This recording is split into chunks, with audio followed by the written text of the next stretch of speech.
Hello everyone, this is Unofficialum, and I'm back. Anyhow, it is time to terminate the death map.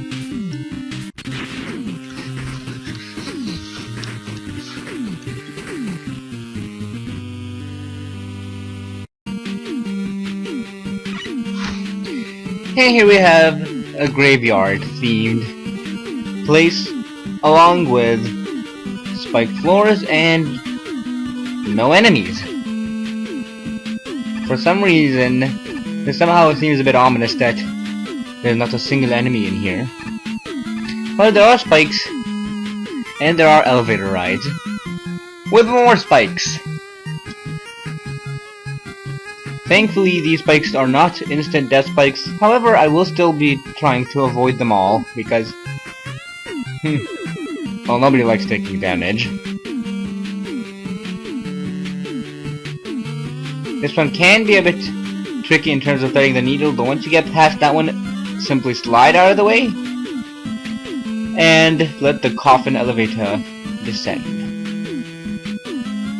Here we have these spinning spike rods. Nothing really too difficult about them.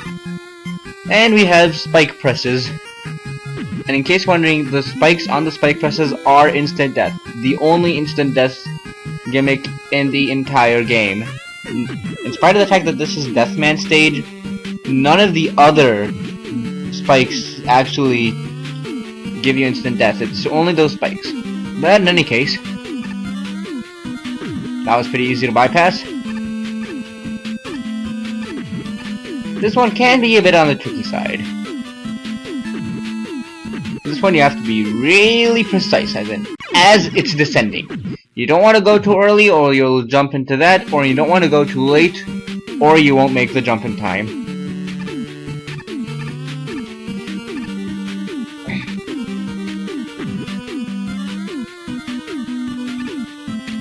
But in any case, that's pretty much the only real scary or difficult part of the stage, really. These traps, considering they only because of the fact that they immediately kill you on contact. It's not for any other reason. But even then, it was not too hard. I mean, if you have the timing down, which trust me took a quite good deal of practice, it's not too hard even at that. I'll just have to wait to get the timing correct on this one. And so close. Yeah.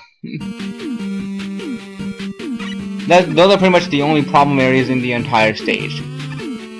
Though considerably, the stage is a pretty short one. You'll see soon enough, as soon as we reach the boss gate.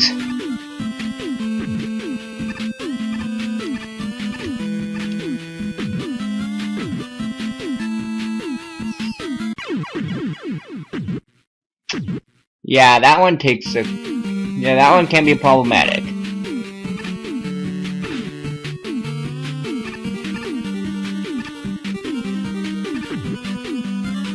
Jump up here.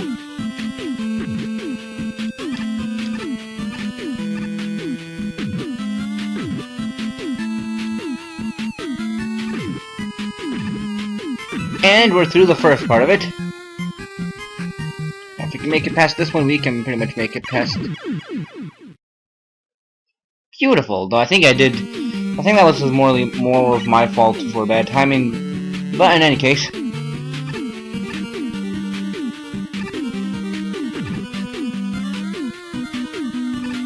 I mean, to be fair, this stage needs some form of difficulty, so I guess that's got this going for me.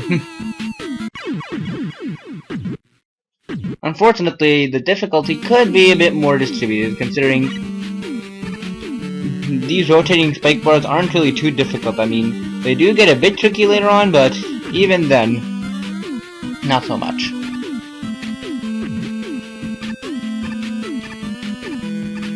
But then again, this is overall one of the easier games I've played, so... I mean, it's still pretty enjoyable, just a bit easier than most other games. And I made it past. This one's pretty easy, considering you've got much more leeway and you've only got that one spike trap at a time. Now here we have a simple jumping outlet that was so close. And checkpoint! And spike towers. These things are just pretty easy to avoid. Just get out of their way and wait for them to pass before you pass. Here we also have spikes coming from the floor. Of course. Just getting the timing down is super easy because you can just...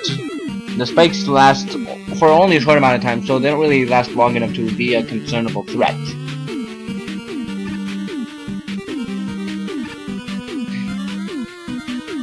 In fact, this one you can just jump. Jump. And jump here. Yeah, this part goes by pretty easily. I think this is the easiest part of the entire stage. Though there isn't much to the stage to begin with, so...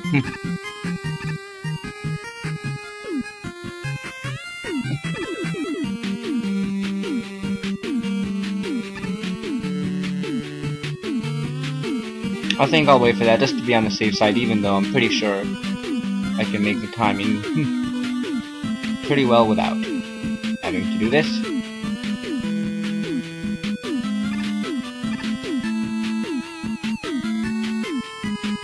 Can't wait for you. And here we have spike walls closing in on you. They don't launch spikes as the ones in Chairman stage did, but they can be a bit of a threat if you somehow trip up or you're not fast enough. If you don't trip up, however, that's a piece of cake as well. I mean, somehow that challenge seems a bit too easy. It doesn't seem like much of a challenge. But in any case, we've got special spike things. Each of the little spike platforms has a ring on the bottom, and whenever that ring gets energized with these two floating energy rings, it'll raise a spike up. So, well, that was underwhelmingly dumb. But in any case, the energy rings are following the exact same pattern. They're extremely pattern based. And we're already at Deathman. First of all, I'll restock with Eddie since I've only got 3 lives and 1 E-tank, and for any difficulty that this stage doesn't have, Deathman makes up for it humongously. I guess I'm gonna have to go with this. Yeah, Deathman is really difficult for 2 reasons. 1, he does have a habit of cornering you, and 2, his Civ does a humongous amount of damage. Look at that, it almost cut half of my health. Yeah, this one is probably not going to be going too well, considering... Yeah.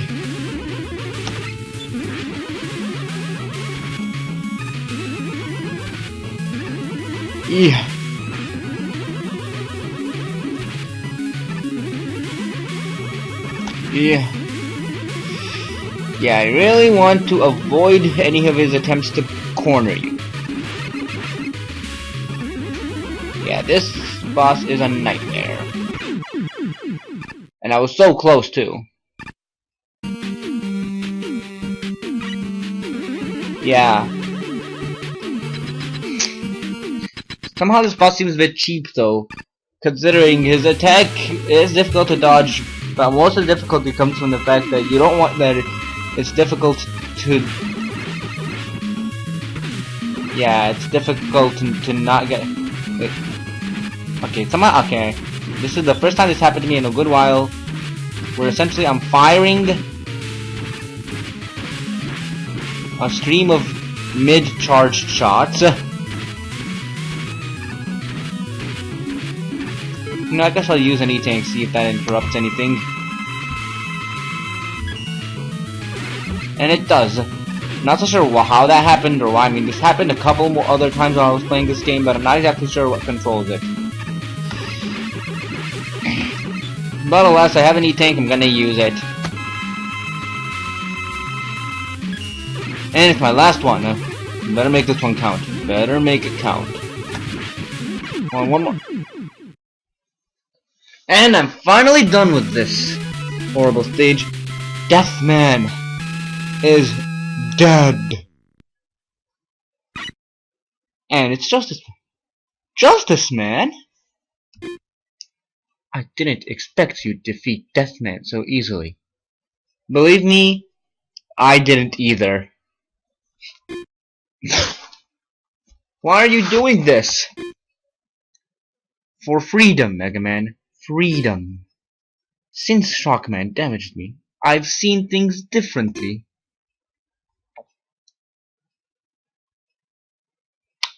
I see robot slavery and death at the whim of humans.